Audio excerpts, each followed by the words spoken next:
په امریکا کې د 2000 لومړي کال د سپټمبر میاشتې له خونړیو پیښو وروسته دغه هیواد د یادو بریدونو پر افغانستان واچول او د غچ اخیستلو په موخه پر افغانستان یرغل وکړ.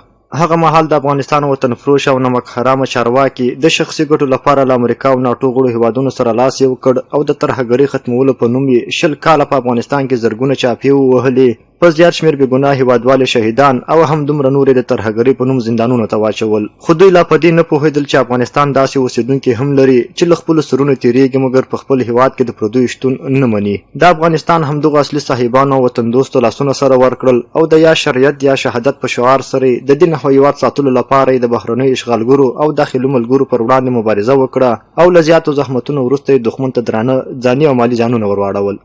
له 20 کاله جهادي مبارزې وروسته د افغانستان اسلامي امارت مجاهدین په دې وتوانېدل چې بهرني یرغلګر له شرموونکې ماتې سره مخ کړي او له خپل هیواد یې وشړي. که څه هم د اشغالګرو داخلي ملګرو بیا هم د خپلو ګټو لپاره له جګړې لاس وانخیستی، خو د بې ګناه خلکو د وژلو او شکنجه کولو لړۍ دومره دوام ونه کړ او ډېر ژر د اسلامي امارت د مجاهدینو پر وړاندې د جنګ طاقت له لاسه ورکړ او اسلامي امارت په څو ورځو کې د هیواد پر ټولو ولایتونو واکمن شول.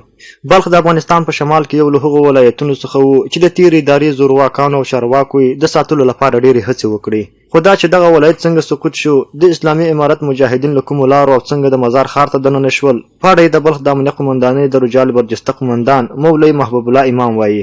کله چې د بلخ ولایت فتح کېدی نو په دغه ورځو کې ډېر جنګو زور واخیستی او تیارو هم ډېر زور اخیستی و چې بمبارونه کېدله. نو حتی تر دې پورې چې د مزار د شبرغان مابین کې چې کومه دروازه ده دخولي او خروجي د بلخ ولایت، نو دغه دروازې باندې ډېر جنګ وسو. وروسته دغه څخه بیا په زین قلعه باندې یو مشهوره قلعه د پردې باندې جنګ وسو. نو مازدیګر دلته ډېر جنګ وسو او تیارې هم راغلې بمبار یې وکړي. نو وروسته دغه څخه بیا د عطا د نورو خپل د ملګرو سره رالی هلته څه مقاومت وکړي، خو الحمدلله ناکامه سو. نو چې کله ناکامه سو مازدیګر دوی بیرته د ښار ته راله، مجاهدین پر هغه ځایو باندې حاکم سوه. نو کمربند یې په لاس کې وه او زین قلعه په لاس کې وه. نو د ماښام لمونځونه چې موږ وکړه کمربند کې زین قلعه ته رالو، دا ټوله د مجاهدینو په لاس کې وه. الحمدلله مجاهدینو فتحه د لاسه کړې وه، د منطقې مفتوحه ساحې وې، مجاهدین پکښې وه.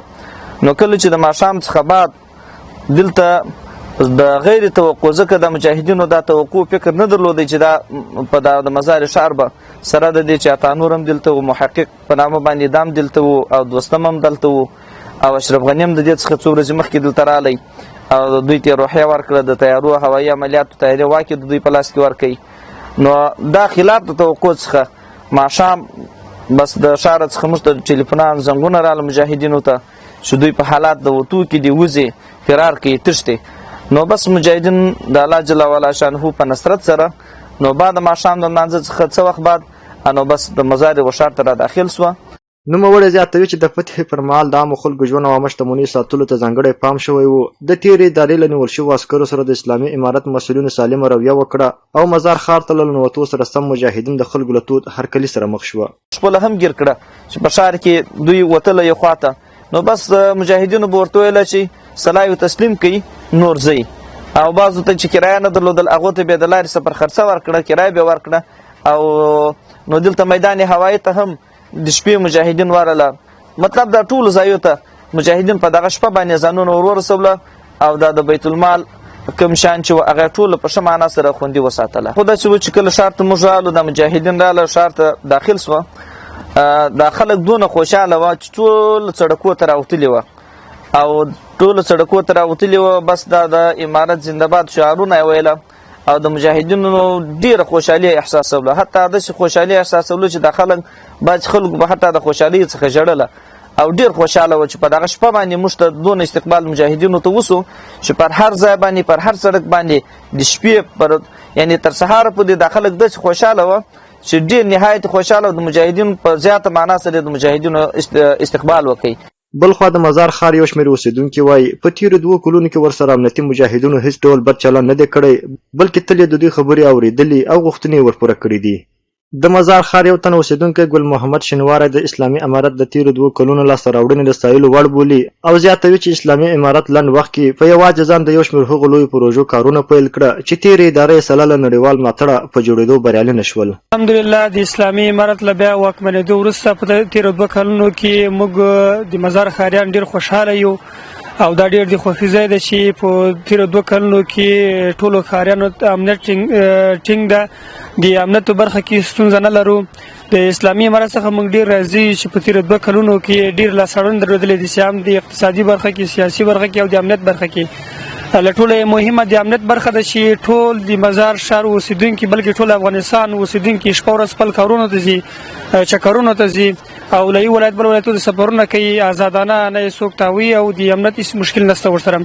همداسې اقتصادي برخه کې په تیرو 2 کلونو کې ډېر لاسته راوړنې درلودلې دي اسلامي امارت، لکه د اوس مهال د کوشتپې کانال کار باندې روان ده، دغسې د مزارو د کابل لویه لاره که سالنګونه دا جوړېده، همدا رقم له کابله تر قنداره پورې سړکونه جوړول او دغسې بېلابېلې پروژې په د هېواد په سطحه باندې اسلامي امارت په لاره باندې اچولې دي. بعضې سرته رسېدلي دي او بعضې نور هم کارونه جریان لري.